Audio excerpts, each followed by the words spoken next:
नमस्ते। मैं प्राध्यापक शिरीष कुलकर्णी बड़ौदा की महाराजा सयाजी यूनिवर्सिटी में प्रोफेसर रहा और बाद में सरदार पटेल यूनिवर्सिटी में कुलपति रहा। आज फिर से समाचार जरा हटके।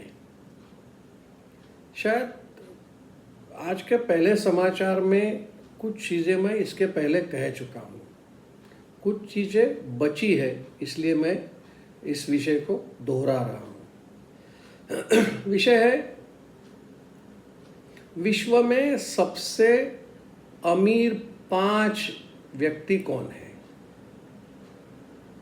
देखिए, गरीबों के बारे में तो कोई कुछ नहीं कहता है कि सबसे गरीब कौन है। गरीबों की संख्या तो काफ़ी है, इसलिए वो कभी चर्चा में आता नहीं है। लेकिन ये सबसे अमीर 5 जो विश्व के है, वो शायद एक का नाम तो आप पहले से ही जानते होंगे, जो अमेरिका के प्रेसिडेंट डोनाल्ड ट्रंप के मित्र है, मार्गदर्शक है, या अंग्रेजी में कहूँ डिफेक्टो है, वगैरह वगैरह। इसलिए उसके ज़्यादा डिटेल में न जाते हुए, इलॉन मस्क, उनका संपत्ति है $420 बिलियन। उनका बिजनेस क्या है? टेस्ला नाम की कंपनी है उनकी। बहुत सारे काम वो करते हैं और आजकल विवादों में भी काफ़ी फंसे हुए हैं। छोड़िए, फिर मार्क जुकरबर्ग, इनका तीसरा नंबर आता है। $242 बिलियन की उनकी संपत्ति है और मेटा हम जानते हैं उस कंपनी के वो होलसेल है। दूसरा नंबर रह गया था जॉफ बेसोस, उनकी संपत्ति है $266 बिलियन। वो है कौन? शायद हम अमेज़ॉन के बारे में जानते हैं, अमेज़ॉन वाले ये जॉफ बेसोस है। चौथा नंबर आता है लेरी एलिसन, उसकी संपत्ति है $203 बिलियन।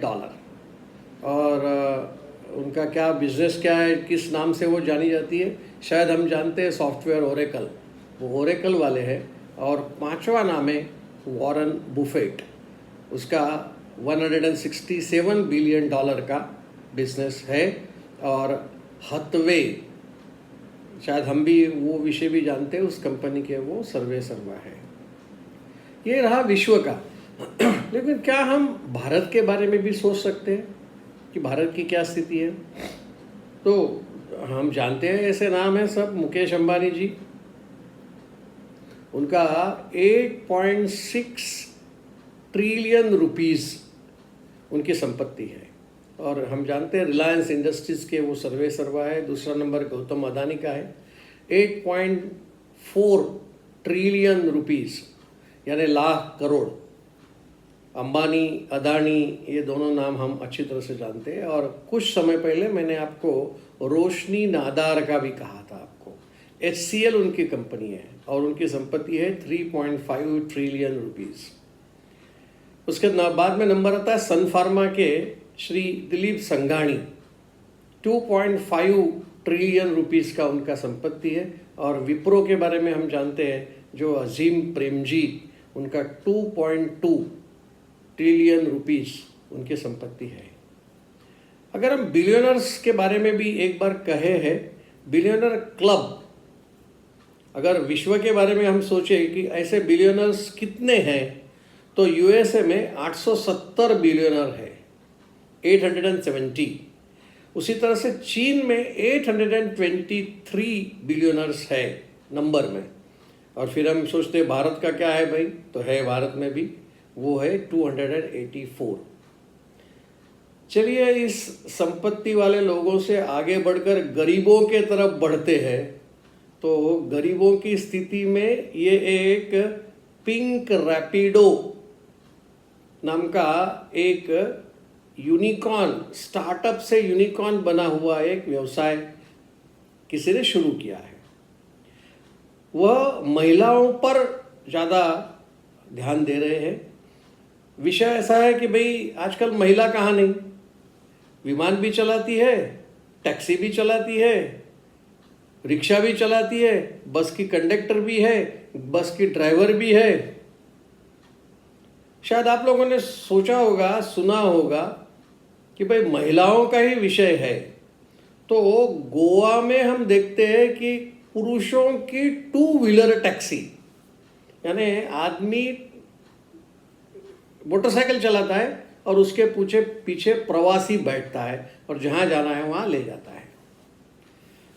तो उसी विषय को लेकर एक नवीनता यानी क्या, तो सिर्फ महिलाओं की ये मोटर बाइक, ये महिलाओं की मोटर बाइक होगी और जो एक स्थान से दूसरे स्थान पर प्रवासी को लेके जाएगी। यह एक पहली बार ऐसा हम सुन रहे हैं और उनकी कल्पना है कि आने वाले 3 साल में करीब 2 लाख महिलाओं को इस प्रकार का काम मिलेगा। उनको कम से कम 25,000 रुपये माह में आय मिलेगी। इस प्रकार की कल्पना इस पिंक रैपिडो का है। अब यानी क्या करेंगे वो, जैसे आजकल आप जानते होंगे कि टैक्सी है, एम्बुलेंस है, फिर रिक्शा है, तो उसका एक प्लेटफॉर्म होता है, एग्रीगेटर का एक प्लेटफॉर्म होता है। हम वहाँ फ़ोन करेंगे तो वहाँ से हमें जो नज़दीक वाली टैक्सी, नज़दीक वाली रिक्शा जो है वो अपने पास आ जाती है और हम अपने गंतव्य स्थान पर पहुँच जाते हैं। तो इसी प्रकार से ये पिंक रैपिडो, इन्होंने इस प्रकार का एक प्लेटफॉर्म बनाया है और उस प्लेटफॉर्म के आधार पर ये आगे बढ़ेगा, ऐसा ये विषय है। ये कोई नया नहीं है, ये इन्होंने 2022 से शुरू किया है और 22 से चेन्नई में शुरू किया और उसके बाद में उन्होंने हैदराबाद में भी चालू किया और आगे जाकर के दूसरी जगह पर भी वो शुरू करने गए, यानी दिल्ली में भी शुरू किया। अगर हम कहें कि ये मोटर बाइक वाली महिलाएं कितनी, चेन्नई में 350 बाइक राइडर्स हैं, हैदराबाद में 220 ऐसी महिला बाइक राइडर्स है, दिल्ली में 170 है, यानी इस प्रकार से चल रहा है। अभी 270 शहरों में ये चल रहा है, आगे जाकर 500 शहरों में इन्हें बढ़ाना है, इस प्रकार की कल्पना है। तो देखिए अब इसकी क्या स्थिति होती है। आजकल महिला सुरक्षा वाला जो विषय चल रहा है उसमें तो महिला अब पुरुषों को सुरक्षित करेगी, क्या ऐसा है क्या? क्योंकि महिला के पीछे बैठने वाला पुरुष भी हो सकता है, महिला भी हो सकती है। आजकल तो कुछ टीवी न्यूज़पेपर तो ऐसा भी आ रहा है कि भैया महिला सुरक्षा तो बराबर चल रहा है, लेकिन अब पुरुष सुरक्षा की भी आवश्यकता है, क्योंकि कई जगह पर अपनी पत्नियों ने पति को मार डाला। तो इस प्रकार से अब ये महिला बाइक राइडर ज़्यादा सक्सेसफुल होगी, इसमें कोई शंका नहीं है और खूब ठीक ढंग से यह विषय चलेगा, ऐसा मुझे लगता है। आगे बढ़ते हैं। अभी मैं जा रहा हूँ मीडिया, सोशल मीडिया, स्मार्टफोन, इस विषय पर जा रहा हूँ। देखिए, यह मीडिया और एंटरटेनमेंट उद्योग ने एक साल 2024 में 2.5 ट्रिलियन यानी 2.5 लाख करोड़ रुपए की आमदनी की है, कमाई है, जो गत साल से 3.3% से आगे बढ़ी है।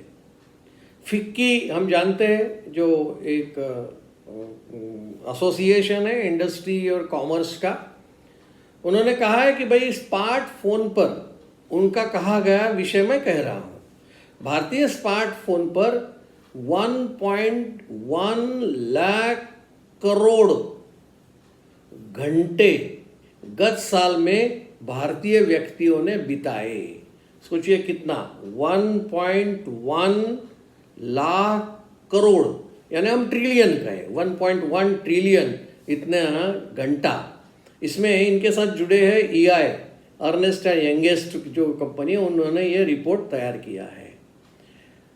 जो कहा गया उसमें भारतीय व्यक्ति दिन में 5 घंटा मोबाइल स्क्रीन के सामने होता है, 5 घंटा टोटल, यानी हर रोज ऑन एवरेज औसतन 5 घंटा व्यक्ति मोबाइल के स्क्रीन पर हमें दिखाई देता है। लेकिन इस 5 घंटों में से 70% जो विषय है वो सोशल मीडिया पर, गेम पर या तो वीडियो देखने में उसका 70% जाता है। अब इसको 2 भाग में बांट दिया जाए तो 30% का जो 5 घंटे में से 30% जो बचा है वो शायद कुछ अच्छे कामों के लिए, यानी ये अच्छा नहीं है ऐसा नहीं कह रहा हूँ, लेकिन आजकल विषय ऐसा हो गया है कि ये एंटरटेनमेंट इंडस्ट्री है या मीडिया इंडस्ट्री है, डिजिटल हो गया। तो इन्होंने हमारा जो टीवी स्क्रीन पर जो एंटरटेनमेंट होता था वो कम हो गया, यानी उसके जो सब्सक्रिप्शन थे वो सब्सक्रिप्शन भी कम हो गए। ये भी कहा जा रहा है कि भाई ये बॉलीवुड में भी थिएटर में जाने वाले लोगों की भी संख्या कम हो गई, इस प्रकार की स्थिति है। यह 2019 के बाद की 2025 तक की ये स्थिति है कि ये सारे लोग आगे बढ़ रहे हैं और मेरे ख्याल से ऑन एवरेज 4.95 घंटे हर रोज व्यक्ति औसतन इस मोबाइल के स्क्रीन पर हमें दिखाई दे रहा है। पता नहीं ये आगे जाकर, हम तो ये भी जानते हैं कि छोटे बच्चों को भी खाना खिलाना है तो मोबाइल सामने रखना पड़ता है, यानी अब ये हर व्यक्ति औसतन 5 घंटे दिन में डालता है। एक दिन के 24 घंटे, उसमें से अगर हम ऐसा मान ले कि भाई कम से कम 8-10 घंटे सोता तो है, तो ये बाकी का जो समय है वो काम में से 5 घंटे निकाल कर ये स्क्रीन के सामने बैठता है। हम तो स्टूडेंट्स को भी देखते हैं पिछले बेंच पर, लॉर्ड ऑफ लास्ट बेंचेस जिसे हम कहते हैं, वो पीछे बैठकर मोबाइल खेलते हैं, टीचर यहाँ पर पढ़ा रहे हैं, उनके कान पर जू पर नहीं रेंगती। इस प्रकार की स्थितियाँ चल रही है।